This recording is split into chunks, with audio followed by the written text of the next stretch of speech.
اعوذ باللہ من الشیطان الرجیم بسم اللہ الرحمن الرحیم اللہم صلی علی محمد و آل محمد وعجل فرجہم۔ مومن مومنات، شعبان المعظم کا مہینہ آج 13 شعبان المعظم ہے، کل 14 اور جمعے والے دن 15، ایران میں بھی پاکستان میں بھی۔ یہ حضرت معصومہ سلام اللہ علیہ کا حرم مطہرہ صحن امام رضا علیہ السلام۔ ایک نقطہ آپ کی خدمت میں بتانا چاہتا ہوں کہ جب ہماری کوئی خوشیاں ہوتی ہے تو چھوٹے جو ہیں وہ بڑوں سے عیدی مانگتے ہیں، تو یہ بہت بڑی عید ہے کہ امام زمانہ جل اللہ تعالیٰ فرج الشریف کا روز ولادت ہے، تو ہمیں اللہ سے عیدی مانگنی ہے کہ پروردگار ہمیں عیدی عطا فرما۔ وہ عیدی کیا ہونی چاہیے؟ وہ عیدی ابھی ایک ولی خدا سے میں ملا ہوں، یہاں پر بیٹھے ہیں، تو ان سے میں نے پوچھا ہے کہ آپ بتائیں کہ ہمیں کون سی عیدی مانگنی چاہیے، تو انہوں نے ایک جواب دیا، انہوں نے کہا عاقبت بخیر ہونا، یعنی آخرت بخیر ہونا۔ بہت سے لوگ ایسے ہیں کہ جو پہلی زندگی بہت خراب تھے، گناہ گار تھے، نوٹوریس تھے، بدنام تھے، لوگ ان کی بات تو سننا پسند نہیں کرتے تھے، لیکن ان کا عاقبت جو ہے وہ اچھی ہو گئی، توبہ طائب ہو گئے، استغفار کیا، ان کی عاقبت بخیر ہو گئی۔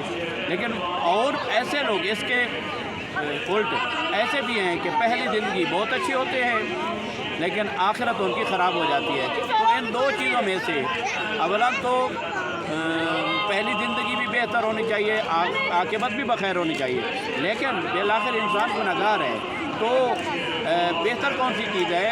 کم از کم انسان عاقبت بخیر ہو۔ تو عاقبت بخیری کے لیے کیا ہونا چاہیے؟